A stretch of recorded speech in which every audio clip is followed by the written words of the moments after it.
2016. Wow. What a time to be alive. My God, please take me back to 2016. I don't want to be here no more. 7 years ago, humanity was at its peak, and I miss those days. I really do. You get bread for like 300 at least. Last, if your pockets are empty, Agigi was enough, like $50, bro. I mean, TV was still something that was watchable, but now that they've gotten rid of all my guys, well, at least we still have PJ Masks. And oh God, gas prices, please. No wonder oil rigs are in the ocean. That's the only place you're gonna get free gas. A fantasy. Oh, brother, this guy stinks! Yeah, no better way to start a video than this. If you somehow went back in time and you told someone, bruh, stock up on gas, in like 7 years it's gonna triple, and they think, Jesus Christ, what the hell happened? And I know it's irrational, but I choose to put all the blame solely on TikTok. Yes, right, I'm looking at you, TikTok. One good thing about 2016 was the movies. I think it was a really good year for media in general. I mean, we got Gay Sex, The Hairless Adventures of Santa's Scrotum. Yes, that one was cool. Can we get much higher? And Margot Robbie, Please Have My Babies. That was unprofessional of me. Margot Robbie. I mean, exploding haunt dogs. Need I say more? Anime wasn't slouching either. Like, we got some big names just coming out, like even forgetting the seasonals. Hey yo, fuck with me and find out. I'm your biggest simp. Step on me. The goddess of death is part of my harem, and I think I'm gay now. Well, it's still manageable. I mean, you can still make it work. My Hero Academia. Oh, hell no. I mean, I don't even need to joke about it. The fan base is already enough ammunition already. All in all, it was pretty alright. And then they came along.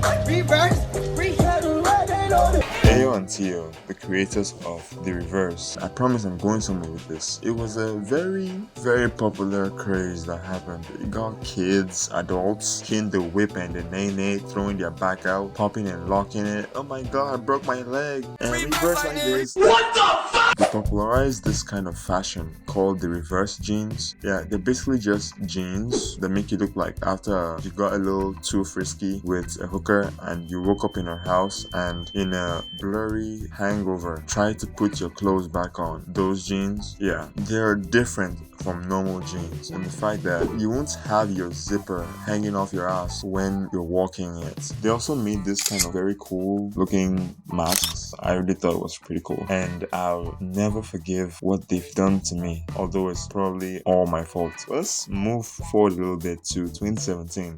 Several months later, this craze was still going on, and that made me realize two things about myself. One, I should not be on a dance floor for whatever reason, and two, goddamn, this guy looked pretty cool, and I wanted to steal some of that coolness, let it rub off on me. So if I can't dance for shit, at least let me look good. I started wearing jeans backward. I thought it looked good. I mean, did I think it was weird?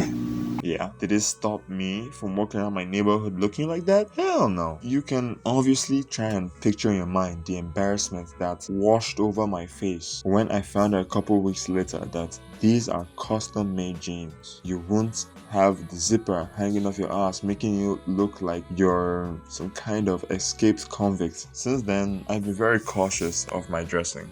I don't want anything weird, like get the cabbages out of my face. I mean, like, lettuces exist. Now, it's not like I suggest you judge people by their appearances, but this made me judge people by their appearances. Like, when I see fashion shows, I think, oh yeah, I know these people are crazy. I mean, there's no one that's going to be caught anywhere looking like this except at the fashion show. At a fashion show, you can literally just wear your underwear outside, and that's what we're going to talk about now. Superheroes. Finally.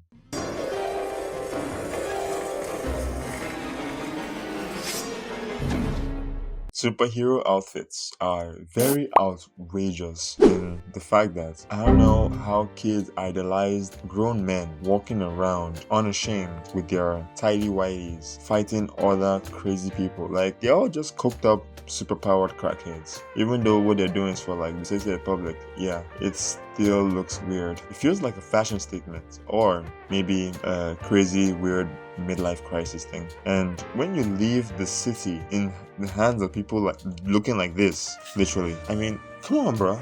That's too easy. The worst of them is this flying menace, Superman. He could literally end any and all fights with just one punch, but he chooses not to, and only after crashing through buildings and racking up millions in damages. And then he stops the fight, knowing that Lex Luthor has it out for him. All the money for damages, I think, comes from Lex's pockets, and he's probably like the enemy of billionaires everywhere. Like, if Superman fights in the city, you handle the bill. Superman comes to dinner, you handle the bill. And that's probably the same reason Batman hates him. I also hate the fact that for Batman, his coping mechanism to losing his parents in such a tragic way was dressing up in a Halloween costume and venting his anger out on actually mentally distressed people that actually need help and therapy. Like, no, oh, you want therapy? Justice.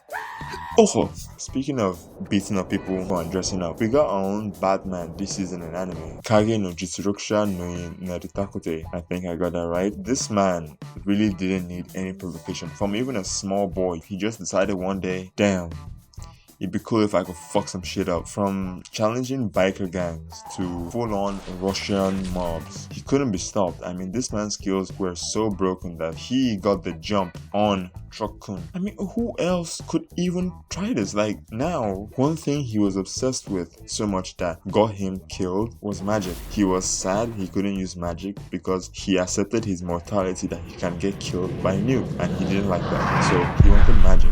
So he isekai'd himself, and the story basically follows his antics. Quite literally follows his antics, because anything he says somehow becomes canon. Magic!